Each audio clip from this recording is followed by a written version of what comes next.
இனி இந்திய பெருங்கடலில் எவனும் நுழைய முடியாது. ஜெர்மனியுடன் இணைந்து இந்தியா தயாரிக்கும் ப்ராஜெக்ட் 75A நீர்மூழ்கிக் கப்பல் நீருக்குள் இருப்பது தெரியாது. ஆனால் எதிரிகள் கடல் வழியாக நெருங்கினால் கதம் கதம் தான். அமெரிக்கா கூட சொல்லிக் கொடுக்காத தொழில்நுட்பத்தை இந்தியாவுக்கு தரும் ஜெர்மனி. வேறு லெவலில் இந்தியாவின் பாதுகாப்பு. இந்தியாவின் பாதுகாப்புத்துறை வரலாற்றிலேயே மிகப்பெரிய ஒப்பந்தங்களாக கருதப்படும் ஜெர்மனியின் நீர்மூழ்கிக் கப்பல் மற்றும் பிரான்சின் ரஃபேல் போர் விமானங்கள் தொடர்பான பேச்சுவார்த்தைகள் தற்போது இறுதிக்கட்டத்தை எட்டியுள்ளது. 2025-26 நிதியாண்டில் முடிவடைவதற்குள், அதாவது மார்ச் 31க்குள் இந்த மெகா ஒப்பந்தங்கள் கையெழுத்தாகக்கூடும் என்றும் எதிர்பார்க்கப்படுகிறது. ஜெர்மன் அதிபரின் இந்தியாவின் வருகையின் பொழுது சுமார் 65,000 கோடி ரூபாய் மதிப்பிலான 6 நீர்மூழ்கிக் கப்பல்களை தயாரிப்பதற்கான ப்ராஜெக்ட் 75 குறித்து அறிவிப்பு வெளியாக வாய்ப்புள்ளது. பாதுகாப்புத் துறைக்காக மூலதன செலவினங்களை மத்திய அரசு தொடர்ந்து அதிகரித்து வரும் நிலையில் இந்த ஒப்பந்தங்கள் நாட்டின் கடற்படை மற்றும் விமானப்படையின் வலிமையை உலகத்தரம் வாய்ந்த நிலைக்கு உயர்த்தும்.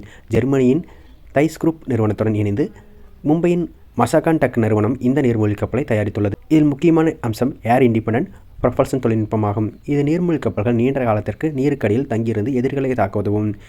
இந்திய பெருங்கடல் பகுதியில் அதிகரித்து வரும் சவால்களை சமாளிக்க கடற்படைக்கு இத்தகைய நவீன நீர்மூழ்கிக் கப்பல்கள் மிகவும் அவசியம்.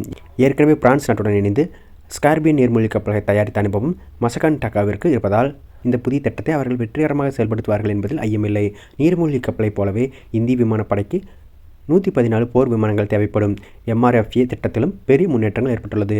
அடுத்த மாதம் பிரான்ஸ் அதிபர் இம்மானுவேல் மேக்ரான் இந்திய வருகை தரும்பொழுது ரஃபேல் போர் விமானங்கள் தொடர்பான ஒப்பந்தம் கையெழுத்தாக வாய்ப்புள்ளதாக தெரிகிறது. ஏற்கனவே 36 ரஃபேல் விமானங்கள் படையில் உள்ள நிலையில் கூடுதல் விமானங்கள் இணைவது இந்திய வான்வெளியின் பாதுகாப்பை உறுதிப்படுத்தும். பிரான்ஸ் நிறுவனம் தனது ரஃபேல் தயாரிப்பு வரிசையை இந்தியாவிலேயே அமைப்பதற்கும் ஆர்வம் காட்டி வருகிறது. இது மேக் இன் இந்தியா திட்டத்திற்கு ஒரு மிகப்பெரிய ஊக்கமாக அமையும். இந்தியாவின் பாதுகாப்புத்துறை தற்சார்பு கொள்கையில் இன்ஜின்கள் தயாரிப்பது ஒரு சவாலான விஷயமாக இருந்து வருகிறது. இதனை முறியடிக்க பிரான்சின் சாஃப்ரான் நிறுவனத்துடன் இணைந்து 5ஆம் தலைமுறை போர் விமானங்களுக்கான என்ஜின்களை தயாரிக்கும் பேச்சுவார்த்தைகளும் நடந்து வருகிறது. நீர்மூழ்கிக் கப்பல்கள், போர் விமானங்கள் மற்றும் என்ஜின்கள் என அனைத்தும் உள்நாட்டிலேயே தயாரிக்கப்படுவதால் ஒரு வலுவான பாதுகாப்பு சூழல் இந்தியாவில் உருவாகிறது. இது எதிர்காலத்தில் முற்றும் உள்நாட்டிலேயே தயாரிக்கப்படும் ப்ராஜெக்ட் 76 போன்ற நீர்மூழ்கிக் கப்பல் திட்டத்திற்கு ஒரு சிறந்த கற்றல் அனுபவமாக இருக்கும். அமெரிக்காவுடனான பாதுகாப்பு உறவுகள் ஒருபுறம் இருந்தாலும் நீர்மூழ்கிக் கப்பல்கள் போன்ற ரகசிய தொழில்நுட்பங்களை பகிர்ந்து கொள்வதில் ஐரோப்பிய நாடுகளில் இந்தியாவின் நம்பகமான கூட்டாளியாக விளங்குகிறது. அமெரிக்கா இத்தகைய தொழில்நுட்பங்களை பகிர்ந்து கொள்வது பல கட்டுப்பாடுகள் விதிப்பதால் இந்தியா தனது தேடலை ஜெர்மன் மற்றும் பிரான்ஸ் பக்கம் திருப்பியுள்ளது.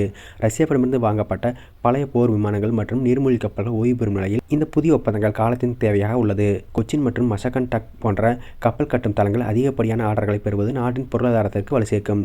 இறுதியாக, பாதுகாப்புத் துறையில் இந்தியா எடுத்து வரும் இந்த அதிரடி நடவடிக்கை உலக நாடுகளுக்கு ஒரு தெளிவான செய்தியை சொல்கிறது. இந்தியா தனது எல்லைகளை பாதுகாப்பில் எந்த சமரசமும் செய்து கொள்ளாது என்பதை இந்த $8 முதல் $10 பில்லியன் மதிப்பிலான ஒப்பந்தங்கள் காட்டுகிறது.